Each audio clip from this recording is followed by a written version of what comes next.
Bonjour Reddit. Je m'appelle Émilie, j'ai 19 ans. Je ne sais pas vraiment par où commencer, mais ma vie est devenue une sorte de série dramatique après le décès de mes grands-parents. C'étaient des personnes incroyables, et leur perte a été dévastatrice.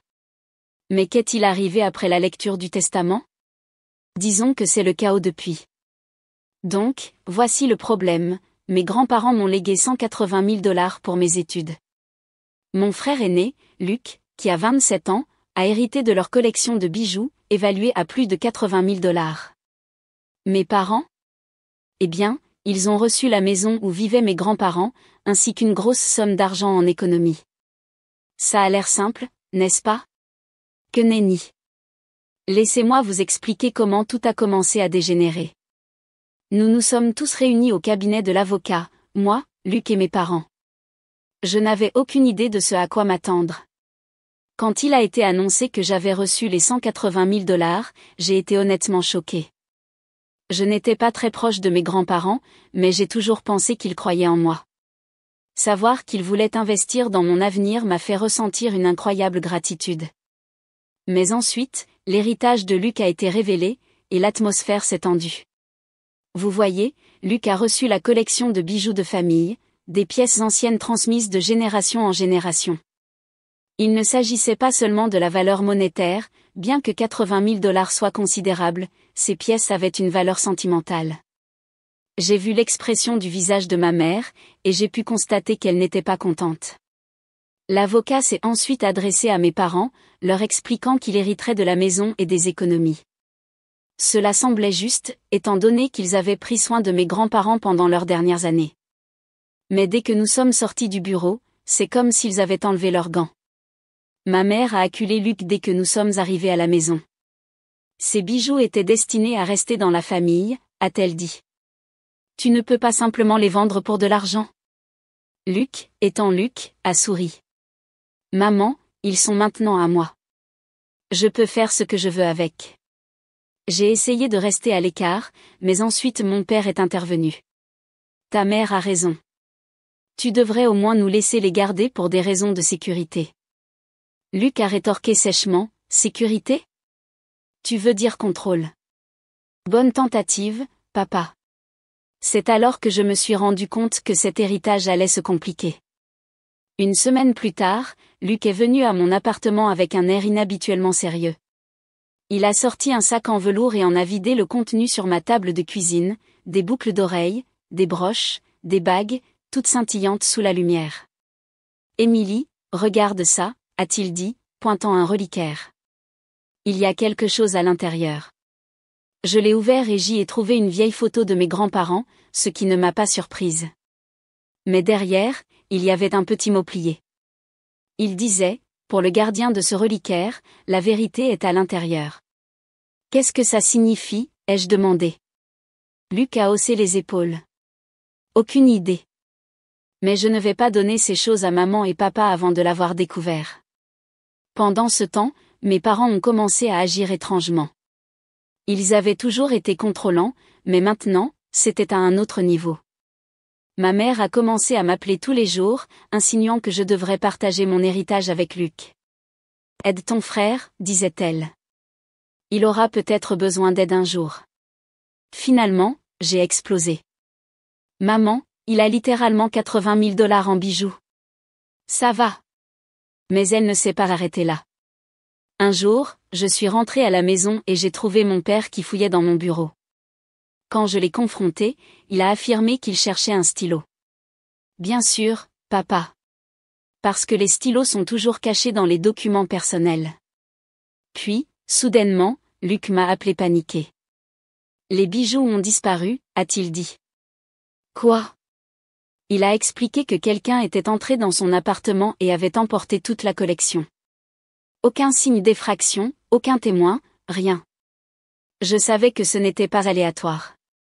L'appartement de Luc était sécurisé. Il devait s'agir de quelqu'un qui savait ce qu'il cherchait, et mon instinct m'a dit de regarder près de chez moi. J'ai confronté mes parents, mais ils ont tout nié. Ma mère est même arrivée à pleurer, disant « Comment peux-tu nous accuser de voler notre propre fils ?» Mais quelque chose dans sa façon d'éviter le contact visuel l'a trahi. Quelques jours plus tard, Luc m'a rappelé. J'ai retrouvé les bijoux, a-t-il dit. Où? Dans le coffre-fort de maman et papa. Apparemment, Luc était passé chez ses parents et, par curiosité, avait vérifié le coffre-fort dans le bureau de papa. Ils y étaient, tous soigneusement rangés. Luc a fait irruption dans la maison de nos parents, moi à ses trousses. Pouvez-vous expliquer ça, a-t-il crié, tenant le sac de bijoux. Ma mère est restée paralysée, puis a essayé de se retourner. Nous les gardions simplement pour des raisons de sécurité. Sécurité, a crié Luc. Vous ne m'avez même pas dit que vous les aviez. Les choses se sont rapidement intensifiées. Mon père a commencé à crier sur la loyauté familiale, ma mère a accusé Luc d'être irresponsable, et je suis restée là, me demandant comment nous étions passés du deuil de nos grands-parents à une guerre totale pour de l'argent et des bijoux. À ce stade, Luc a décidé de vendre les bijoux et de déménager dans un autre état pour s'éloigner de nos parents. J'ai utilisé une partie de mon héritage pour m'inscrire à l'université, mais j'hésite à dire quelque chose à mes parents concernant mes projets. La partie la plus folle ? Je me pose toujours des questions sur cette note dans le reliquaire, la vérité est à l'intérieur. De quelle vérité s'agissait-il ? Du drame familial ? Ou y a-t-il autre chose qui m'échappe ? Bonjour à nouveau Reddit. Je suis Émilie, et si vous pensiez que mon premier récit était mauvais, préparez-vous. Ça empire. Après le chaos de l'héritage de mes grands-parents, j'ai pensé que le drame pourrait se dissiper. Peut-être que ma famille pourrait guérir, et que nous pourrions surmonter les disputes, le secret, les reproches. Mais je me trompais. Je me trompais beaucoup, beaucoup. Si vous avez lu mon précédent message, vous savez que mes grands-parents m'ont laissé 180 000 $ pour couvrir mes études. Luc, mon frère, a hérité d'une collection de bijoux d'une valeur de plus de 80 000 $, et mes parents ont reçu leur maison et leurs économies. C'était censé être juste, n'est-ce pas ? Eh bien, j'ai découvert que la justice ne veut pas dire grand-chose quand l'avidité et l'arrogance prennent le dessus. J'ai remarqué que quelque chose n'allait pas lorsque ma mère m'a appelée un après-midi, toute joyeuse et douce, me demandant si je voulais aller dîner. Nous ne dînions pas en famille, pas après les explosions que nous avons eues pendant le drame de l'héritage. Mais j'y suis allée quand même, pensant qu'elle voulait peut-être arranger les choses. Quand je suis entrée, la première chose que j'ai vue a été Luc et sa fiancée, Megan, rayonnant comme s'ils venaient de gagner à la loterie. Mes parents souriaient aussi beaucoup. Mon père a servi du champagne à tout le monde et a porté un toast, à la famille et au nouveau commencement. J'étais confuse. Que se passe-t-il ? Ai-je demandé, debout maladroitement près de l'îlot de la cuisine.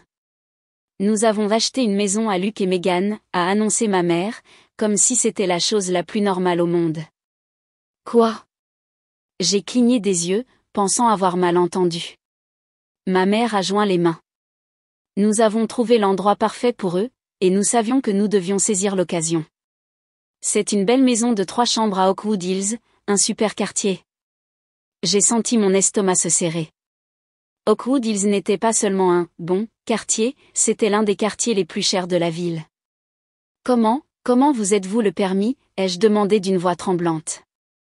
Mon père est intervenu, avec une tranquillité excessive, nous avons utilisé le fond. Il m'a fallu une seconde pour comprendre ce qu'il voulait dire. Tu veux dire mon fonds ? L'argent que grand-père et grand-mère m'ont laissé pour mes études ? Ma mère a eu l'audace de paraître contrariée. Émilie, ne sois pas si dramatique. Nous aidons la famille. C'est ce que tes grands-parents auraient voulu. Non, ai-je exclamé. Ils voulaient que cet argent paie mes études. C'est pour ça qu'ils me l'ont laissé, pas à vous. Luc, qui était resté assis en silence, a enfin parlé. Émilie, allons-y. Ce n'est pas comme si tu utilisais tout ça maintenant. Megan et moi avions besoin d'aide, et maman et papa ont fait un pas en avant. Tu devrais être contente pour nous. Je n'arrivais pas à croire ce que j'entendais. Contente ? Vous avez volé mon avenir, et je suis censée être contente ? La dispute s'est rapidement intensifiée. Mes parents ont continué à insister sur le fait qu'ils avaient fait ce qu'il fallait, disant que tout était pour la famille, et que j'étais égoïste. Égoïste. J'avais 19 ans, J'essayais de comprendre comment payer l'université, et ils avaient dépensé $250 000 dans une maison pour mon frère et sa fiancée. Megan, qui avait bu du champagne en silence, est soudainement intervenue. Tu exagères, Emily. Luc et moi prévoyons de rembourser un jour. Un jour ? Ai-je rétorqué. Tu crois que ça rend les choses justes ? La pièce est restée silencieuse. Je suis partie en colère avant de dire quelque chose que je pourrais regretter. J'ai passé les jours suivants à essayer de trouver quoi faire. Je n'arrivais pas à me concentrer sur quoi que ce soit, l'école, le travail, les amis, parce que tout ce à quoi je pouvais penser, c'était à la façon dont mes parents m'avaient volé, et ils ne le voyaient même pas comme ça. J'ai essayé de parler à mon père seul, dans l'espoir qu'il revienne à la raison. Papa, tu ne peux pas prendre de l'argent qui ne t'appartient pas. Ce fonds était destiné à mon avenir. Il a soupiré, comme si j'étais une enfant qui faisait une crise de colère. Emily, tu vas bien. Il reste encore beaucoup de choses pour tes études.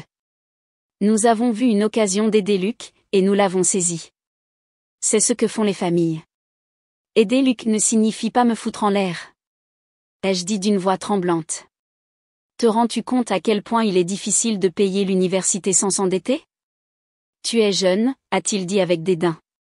Tu as le temps de régler ça. Les choses ont empiré après cette conversation. Luc et Megan m'ont invité à voir leur nouvelle maison, agissant comme si de rien n'était. Megan m'a fait faire le tour, parlant avec enthousiasme des comptoirs en marbre, des dressings et de la cour arrière, assez grande pour que les futurs enfants puissent jouer. Ça pourrait être toi un jour, a-t-elle dit avec un sourire. Je n'ai plus pu me retenir. Ça aurait dû être mon fonds pour l'université, pas la maison de vos rêves. Le sourire de Megan a disparu. Oh là là. Je n'avais pas réalisé que tu étais si amère. Amère, ai-je rétorqué. Tu crois que je n'ai pas le droit d'être amère quand mes parents m'ont volé pour t'acheter une maison ? Luc est alors entré, le visage en colère. Emily, laisse tomber. C'est notre vie maintenant. Tu ne vas pas la gâcher avec ta négativité. J'ai cessé de parler à ma famille après ça. Chaque fois que j'essayais d'aborder le sujet du fond, on me faisait taire, m'accusant d'être égoïste, ingrate et de ne pas comprendre ce que signifie faire partie d'une famille. Pendant ce temps, mes parents ont commencé à se vanter de la maison comme si c'était une sorte de trophée. Ils invitaient leurs amis, montrant l'endroit comme s'ils l'avaient payé avec de l'argent durement gagné. J'avais honte. Le point de rupture est arrivé lorsque j'ai reçu une lettre de mon université me disant que je devais plus que prévu pour les frais de scolarité. J'avais compté sur cet argent pour couvrir mes dépenses, mais maintenant je devais trouver comment tout payer. J'ai confronté mes parents à nouveau, leur exigeant de me rembourser. Ma mère a simplement haussé les épaules. Emily, nous ne pouvons pas défaire ce qui est déjà fait. Peut-être devrais-tu demander des bourses ou contracter des prêts. Des prêts, ai-je dit, élevant la voix. Tu veux dire que je devrais m'endetter parce que vous avez décidé de jouer aux acheteurs de maisons pour Luc ? Mon père s'est levé, le visage rouge. Ça suffit, Emily. Cette conversation est terminée. Je me suis rendu compte alors qu'il n'était pas seulement détaché de la réalité, il s'en fichait. À ce stade, j'ai commencé à chercher des options juridiques. Je ne suis pas sûre de pouvoir faire quelque chose, mais je dois essayer. Il ne s'agit plus seulement de l'argent, il s'agit du principe. Mes grands-parents leur ont fait confiance pour protéger ce fonds, et ils ont trahi cette confiance. Bonjour Reddit. Je suis de nouveau Emily. J'aimerais pouvoir dire que les choses se sont améliorées après tout le fiasco de l'achat de la maison, mais ce n'est pas le cas. En fait, elles ont empiré. Beaucoup pire. J'essayais de me concentrer sur mon avenir, de me préparer à aller à l'université, quand j'ai découvert l'ampleur de ce que mes parents avaient fait. J'ai eu l'impression que quelqu'un m'avait retiré le tapis sous les pieds. Et pour rendre cela encore plus insupportable, ils semblaient s'en moquer. Cela a commencé lorsque je vérifiais toute ma documentation pour l'université. J'avais été acceptée dans l'université de mes rêves, et même si j'étais enthousiaste, j'étais aussi stressée par les coûts. J'avais compté sur l'argent que mes grands-parents m'avaient laissé pour couvrir les frais de scolarité, le logement et autres dépenses. Je me suis connectée à mon compte pour vérifier à nouveau le solde du fonds. Le nombre à l'écran n'avait aucun sens. Il était plus bas, beaucoup plus bas que ce dont je me souvenais. Au début, j'ai pensé que c'était une erreur. Peut-être avais-je cliqué sur le mauvais compte, ou je regardais le mauvais numéro. Mais peu importe combien de fois j'actualisais la page ou je vérifiais à nouveau, le montant restait le même. J'ai paniqué. J'ai pris mon téléphone et j'ai appelé la banque. Le représentant du service clientèle m'a posé un tas de questions de sécurité avant de me montrer les détails de mon compte. Pouvez-vous me dire s'il y a eu des retraits récents ? Ai-je demandé d'une voix tremblante. Le représentant m'a mise en attente pendant ce qui m'a semblé une éternité avant de revenir avec la réponse qui m'a retourné l'estomac. Oui, il y a eu plusieurs retraits au cours de l'année dernière, pour un total de 250 000 $. Mon cœur s'est arrêté. Ce n'est pas possible, ai-je dit. Je n'ai pas effectué ces retraits.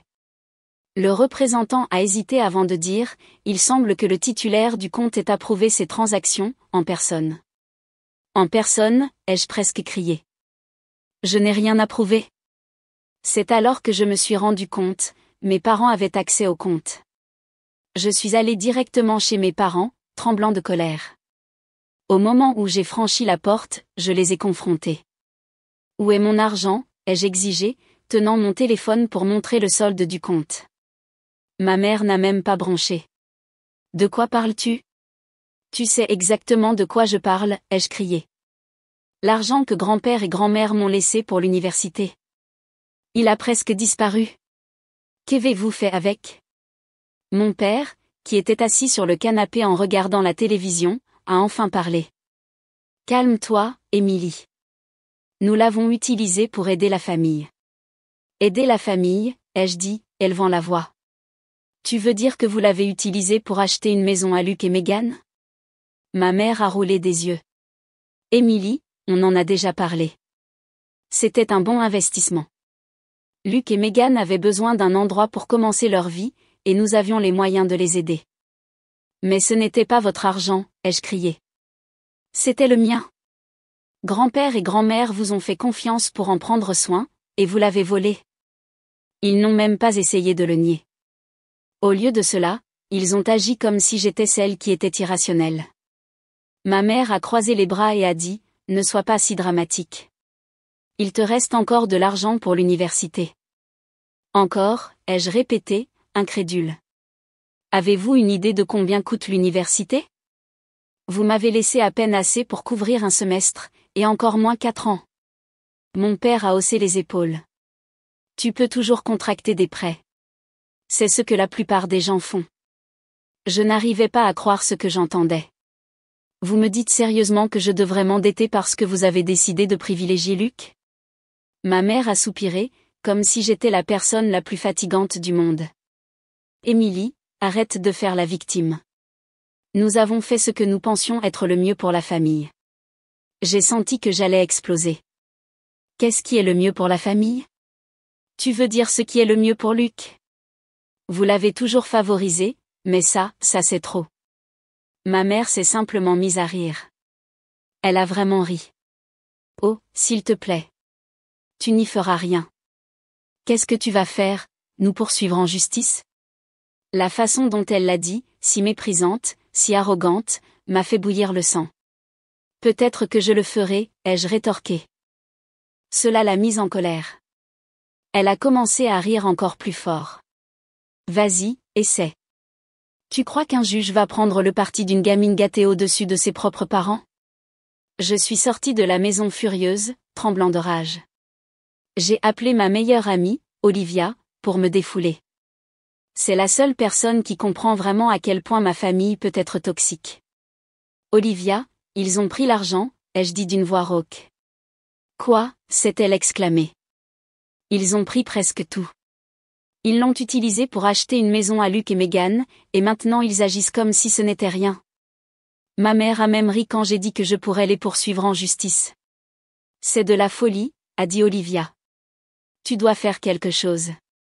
Tu ne peux pas les laisser s'en sortir impunément. Les semaines suivantes ont été un flou d'appels téléphoniques, de réunions et d'enquêtes. J'ai parlé à un avocat, qui m'a dit que j'avais un dossier, mais il m'a prévenu que ce ne serait pas facile. Mes parents avaient techniquement un accès légal au fonds, donc prouver qu'ils avaient fait un mauvais usage de l'argent serait une bataille difficile.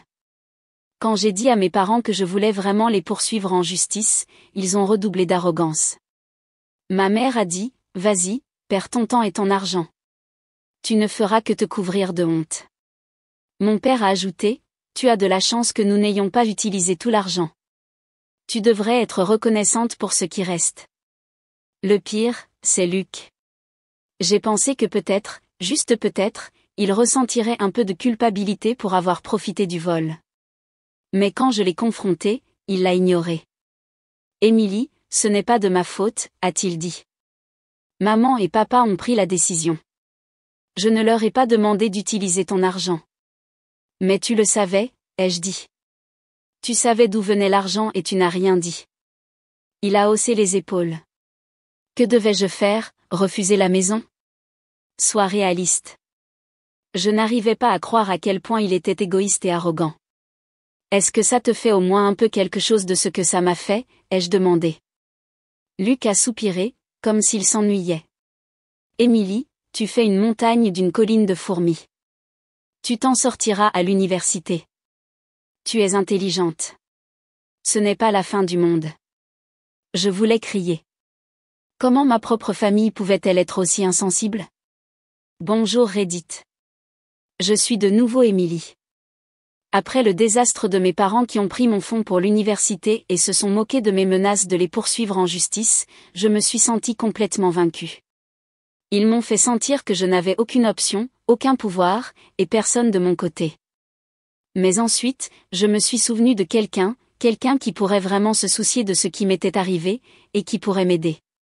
Ce quelqu'un était mon oncle Henri, le frère cadet de mon père. L'oncle Henri avait toujours été différent du reste de la famille. Alors que mes parents étaient contrôlants et manipulateurs, Henri était gentil et compréhensif. Il avait sa propre vie, loin du drame constant de notre famille, et je pense que c'est pour ça que nous nous sommes toujours bien entendus. Je l'ai appelé un soir, les mains tremblantes pendant que je composais son numéro. Je ne lui avais pas parlé depuis des mois, et je n'étais pas sûre de sa réaction quand je lui raconterais tous mes problèmes. Mais dès qu'il a répondu, sa voix chaleureuse et familière m'a rassurée. « Émilie. Il y a des siècles. Comment vas-tu » a-t-il dit. J'ai hésité, la gorge serrée. Pas très bien, oncle Henri. J'ai besoin de ton aide.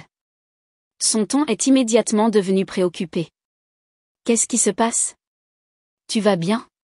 C'est tout ce qu'il a fallu pour que les vannes s'ouvrent.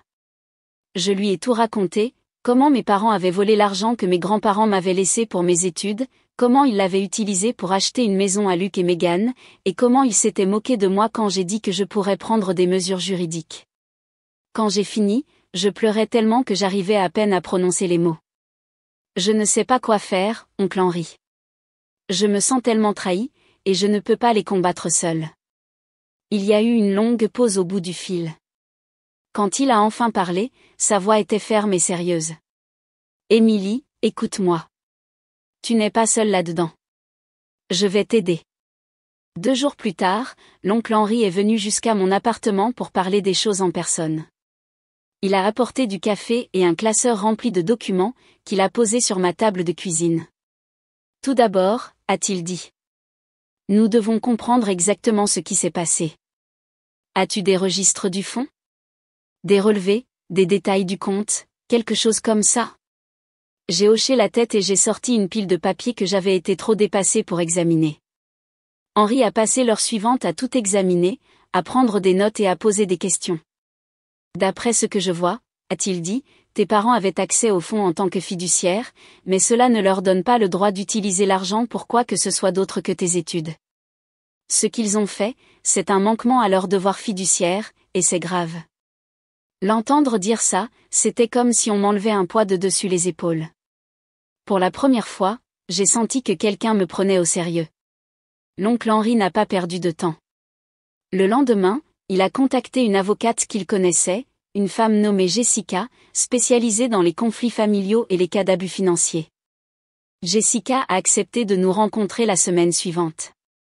Quand nous nous sommes assis dans son bureau, j'étais nerveuse. Je n'avais jamais fait ça auparavant, et une partie de moi restait inquiète que mes parents aient raison, que personne ne me croirait ou ne se soucierait de ce qu'ils avaient fait. Mais Jessica était calme et professionnelle, et elle ne semblait pas du tout intimidée par la situation. Emily, d'après ce que tu m'as raconté, il semble que tes parents aient violé les termes du trust établi par tes grands-parents, a dit Jessica, après que je lui ai tout expliqué. Ce n'est pas seulement un désaccord familial, c'est une affaire juridique, et tu as tout à fait le droit de poursuivre.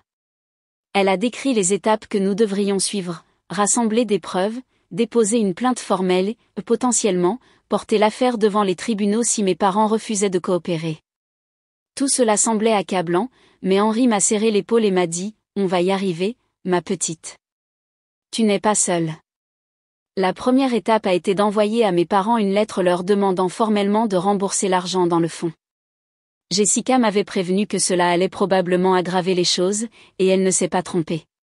Une semaine après l'envoi de la lettre, ma mère est apparue à mon appartement sans prévenir. Elle était furieuse. « Émilie. Qu'est-ce que c'est que ça ?» a-t-elle exigé, agitant la lettre devant mon visage. « C'est exactement ce qu'il dit », ai-je répondu, essayant de garder une voix ferme. « Vous avez pris mon argent, et j'exige que vous le rendiez. » Elle a ri amèrement. « Tu vas vraiment poursuivre tes propres parents en justice ? Tu sais à quel point ça te fait paraître ridicule ? Sais-tu à quel point ce que vous avez fait était mal ?» ai-je rétorqué. « Grand-père et grand-mère ont laissé cet argent pour mes études, pas pour que vous vous amusiez à jouer les agents immobiliers pour Luc et Meghan. » Elle a reniflé. « Nous aidions la famille. Tu es égoïste et ingrate. » Je n'ai plus pu le supporter. « Égoïste ? Vous m'avez volé et je suis l'égoïste ? » Ma mère est partie furieuse, claquant la porte. Après ça, les choses sont devenues difficiles. Mes parents ont commencé à répandre des rumeurs dans la famille, me dépeignant comme une gamine ingrate qui essayait de les détruire par rancune. Mon frère Luc n'a pas été beaucoup mieux. Il m'a appelé pour me dire que je détruisais la famille et que je devais laisser tomber. Mais l'oncle Henri a été mon roc tout au long du processus. Il ne cessait de me rappeler que j'avais raison, que ce que mes parents avaient fait était légalement et moralement répréhensible, et que j'avais tout à fait le droit de me défendre. Les procédures judiciaires ont été lentes et stressantes. Mes parents ont refusé de coopérer, et à un moment donné, ils ont même essayé d'affirmer qu'ils avaient utilisé l'argent pour mon bénéfice, ce qui était un mensonge éhonté. Jessica a été implacable. Elle a cité des relevés bancaires, des emails et d'autres documents montrant exactement où l'argent était allé. Les preuves étaient accablantes. Finalement, l'affaire est arrivée devant les tribunaux. M'asseoir dans cette salle d'audience, en écoutant mes parents essayer de justifier leurs actes, a été l'une des choses les plus difficiles que j'ai jamais faites de ma vie. Ma mère s'est mise à pleurer à un moment donné, affirmant qu'ils n'avaient pris l'argent que parce qu'ils pensaient que c'était la bonne chose à faire. Mais Jessica ne les a pas laissés s'en tirer à bon compte. Elle a exposé les faits de manière claire et méthodique, prouvant qu'ils avaient sciemment violé les termes du trust. Au final, le juge a statué en ma faveur. Mes parents ont été contraints de rembourser l'argent, avec intérêt, et ont perdu leur rôle de fiduciaire du fonds. Ce fut une victoire douce amère. Je me suis sentie soulagée d'avoir obtenu justice, mais les dommages causés à ma famille étaient irréparables. Mes parents ne m'ont pas parlé depuis, et Luc et Meghan ont clairement fait savoir qu'ils étaient du côté de mes parents. Le seul rayon d'espoir est l'oncle Henri. Il a été mon plus grand soutien dans tout cela, et je ne sais pas ce que j'aurais fait sans lui. Bonjour Reddit. Je suis de nouveau Emily. Si vous avez suivi mon histoire, vous savez comment mes parents m'ont trahi, comment l'oncle Henri m'a aidé et comment nous avons décidé d'engager des poursuites judiciaires. Ce que je veux partager aujourd'hui, c'est ce qui s'est passé pendant le processus de médiation.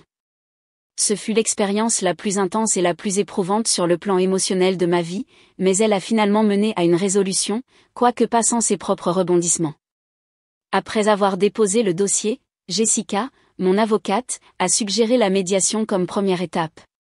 C'est un processus dans lequel les deux parties essaient de parvenir à un accord sans aller en procès. Pour être honnête, je n'étais pas optimiste. Mes parents n'avaient montré aucun remords pour ce qu'ils avaient fait, et je doutais qu'ils commencent soudainement à assumer leurs responsabilités. Mais Jessica a expliqué que cela valait la peine d'essayer la médiation. C'était plus rapide, moins coûteux, parfois, même plus efficace qu'un procès. L'oncle Henri était d'accord. Voyons jusqu'où ils sont prêts à aller quand la menace d'un procès plane sur leur tête, a-t-il dit. La médiation était prévue pour un vendredi matin. L'oncle Henri et Jessica sont venus me chercher et nous sommes allés au bureau du médiateur en centre-ville. Le bâtiment était élégant et moderne, avec des fenêtres du sol au plafond donnant sur la ville.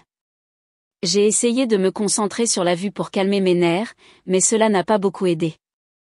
Jessica a dû remarquer à quel point j'étais anxieuse, car elle s'est penchée et a dit « Émilie, souviens-toi que tu n'es pas seule là-dedans. Nous avons les faits de notre côté et nous allons nous assurer que ta voix soit entendue. » L'oncle Henri a hoché la tête. « Tu fais ce qu'il faut, ma petite. Limite-toi à dire la vérité. » La médiatrice était une femme d'âge moyen nommée Karen Fletcher. Elle avait un comportement calme et sensé que j'ai immédiatement apprécié. Après s'être présentée, elle a expliqué comment se déroulerait la séance. Les deux parties présenteraient leurs arguments, puis nous essaierions de négocier un accord. Mes parents étaient déjà là quand nous sommes entrés dans la salle de conférence. Ma mère avait les bras croisés et mon père regardait la table comme s'il ne voulait pas être là. Luke et Meghan étaient absents, ce qui n'était pas surprenant. Ils ne voulaient probablement pas faire face aux conséquences de leurs droits. « Commençons, » a dit Karen, d'une voix ferme mais sereine. Jessica a commencé par exposer les faits, comment mes grands-parents avaient laissé les 180 000 $ spécifiquement pour mes études, comment mes parents avaient abusé de leur rôle de fiduciaire pour retirer l'argent et comment ils l'avaient dépensé dans une maison pour Luke et Meghan. Elle avait des documents pour étayer tout cela, relevés bancaires, registre de transactions et même copie de l'accord fiduciaire. Mes parents sont restés assis en silence pendant que Jessica parlait. Les lèvres de ma mère étaient serrées en une fine ligne et mon père semblait vouloir être ailleurs. Quand ce fut leur tour de répondre, leur avocat, un homme nommé Philip Green, a essayé de renverser la situation. Mes clients ont agi selon ce qu'ils croyaient être le meilleur intérêt de leur famille, a-t-il dit. Ils ont vu l'occasion de soutenir leur fils et sa fiancée à un moment crucial de leur vie. Jessica ne l'a pas laissé faire. Croire que quelque chose est le mieux pour la famille ne le rend pas légal, a-t-elle rétorqué. L'accord fiduciaire était clair, cet argent était destiné aux études d'Émilie, et toute autre utilisation constitue un manquement au devoir fiduciaire. Karen s'est adressée à mes parents. Aimeriez-vous répondre directement ? Ma mère a finalement parlé. Nous ne voulions pas faire de mal. Nous pensions qu'il en resterait encore assez pour les études d'Émilie. Ce n'est pas comme si nous l'avions dépensé pour nous-mêmes. Je n'ai plus pu me taire. Vous ne vouliez pas faire de mal ? Vous m'avez volé. Avez-vous une idée du stress que cela m'a causé ? J'ai dû mettre tout mon avenir en suspens à cause de ce que vous avez fait. Mon père m'a fixé du regard. Nous sommes tes parents, Émilie. Nous avons fait plus pour toi que tu ne le comprendras jamais. Tu devrais être reconnaissante que nous ayons même gardé une partie de l'argent dans le fond. J'ai senti mon visage rougir de colère, mais Jessica m'a posé une main sur le bras pour me calmer. Concentrons-nous sur les faits, a-t-elle dit. Le tournant est arrivé lorsque Jessica a présenté une preuve clé, un échange de courriels entre mes parents dans lequel ils discutaient de leur projet d'utiliser l'argent pour la maison de Luke et Meghan. Dans l'un des courriels, ma mère avait écrit « Émilie n'a pas besoin de tout cet argent pour l'école. C'est une meilleure façon de l'utiliser. » Philip Green a essayé d'argumenter que les courriels étaient sortis de leur contexte, mais il était clair que le mal était fait. La médiatrice s'est penchée en avant, l'expression sérieuse. C'est un manquement clair à l'accord fiduciaire, a dit Karen. Si cela va en procès, je pense que le tribunal statuera en faveur d'Émilie. À ce moment-là, mes parents ont commencé à s'inquiéter. Ma mère a chuchoté quelque chose à mon père et ils ont échangé des regards nerveux. Philippe a demandé une courte pause et ils sont sortis de la salle pour parler. Quand ils sont revenus, Philippe a annoncé que mes parents étaient prêts à négocier. Mes clients souhaitent proposer un plan de remboursement, a-t-il dit. Ils peuvent rembourser le montant total de 180 000 $ sur une période de 10 ans. Jessica a secoué la tête. Ce n'est pas acceptable. Émilie a besoin de l'argent maintenant pour couvrir ses études. Un plan de remboursement de 10 ans ne traite pas le dommage immédiat causé par leurs actes. L'oncle Henry est intervenu. S'ils peuvent dépenser 250 000 $ dans une maison, ils peuvent trouver le moyen de rembourser 180 000 $ sans l'étaler sur une décennie. La discussion s'est poursuivie pendant des heures.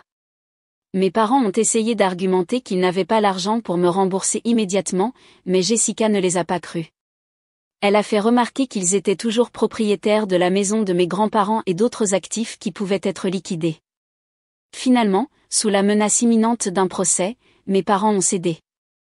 Ils ont accepté de rembourser la totalité des 180 000 $ dans un délai de 6 mois. La médiatrice a rédigé un accord et tous l'ont signé. Bonjour Reddit. Je suis de nouveau Emily. Il s'est passé beaucoup de choses depuis ma dernière mise à jour.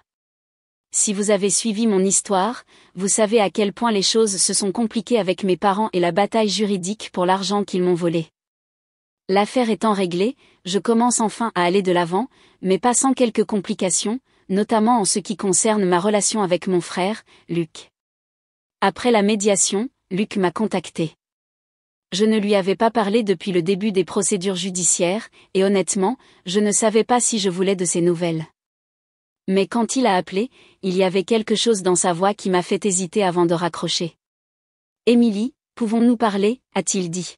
« Je sais que les choses ont été mauvaises entre nous, mais j'ai besoin de dire quelque chose. » Nous nous sommes rencontrés dans un café près de mon appartement. Je me suis assise en face de lui, les bras croisés, prête à entendre d'autres excuses ou justifications. Mais à ma surprise, il semblait nerveux. « J'ai beaucoup réfléchi à tout ça, » a-t-il commencé, évitant mon regard. À ce que maman et papa ont fait. Au début, je me suis dit que ce n'était pas de ma faute, que je ne leur avais pas demandé d'utiliser ton argent pour la maison. Mais la vérité, c'est que, je savais ce qu'ils faisaient et je ne les ai pas arrêtés. Cela m'a frappé comme un coup de poing dans l'estomac. Donc, tu l'admets ? Ai-je dit d'une voix plus aiguë que je ne l'avais prévu. Il a hoché la tête. Oui. Je le savais, et j'ai laissé faire, parce que je voulais la maison. Je pensais que c'était leur décision, pas la mienne, donc ce n'était pas ma responsabilité. Mais je me suis trompée, Emily. Ce qu'ils t'ont fait, ce n'était pas juste, et ce n'était pas bien. Je suis désolée. Je l'ai fixé du regard, essayant de traiter ses paroles.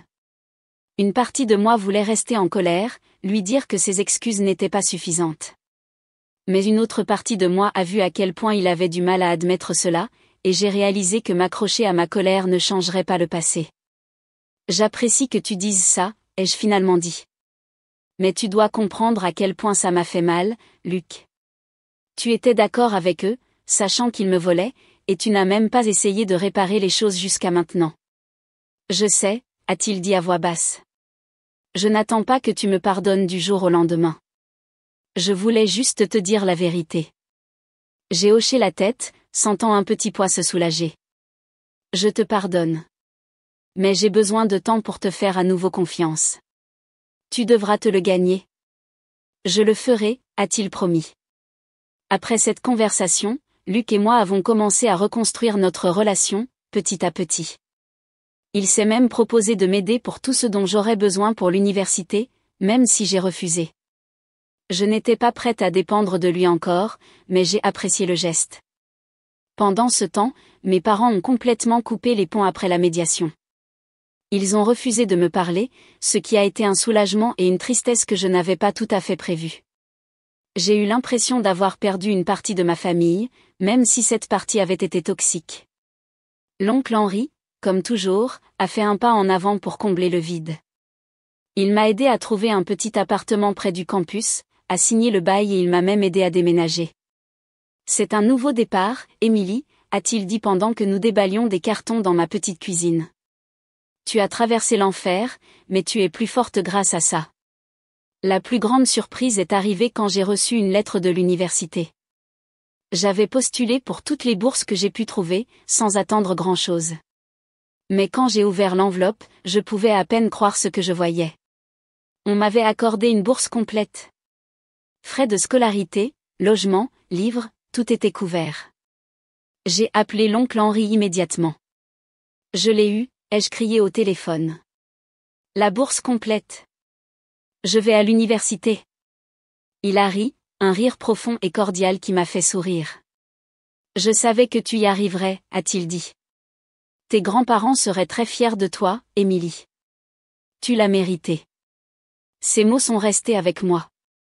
Mes grands-parents avaient toujours cru en moi, même quand mes parents ne le faisaient pas. Henri m'a raconté des histoires à leur sujet que je n'avais jamais entendues auparavant, comment ma grand-mère avait l'habitude de faire du bénévolat dans une bibliothèque locale, en aidant les enfants à apprendre à lire, ou comment mon grand-père avait 2 emplois pour que mon père puisse aller à l'université. Il voulait que tu aies toutes les chances, Émilie, a dit Henri un soir pendant que nous étions assis dans mon nouvel appartement. C'est pour ça qu'ils t'ont laissé l'argent. Et même si tes parents ont essayé de te le prendre, tu t'es battu pour ça.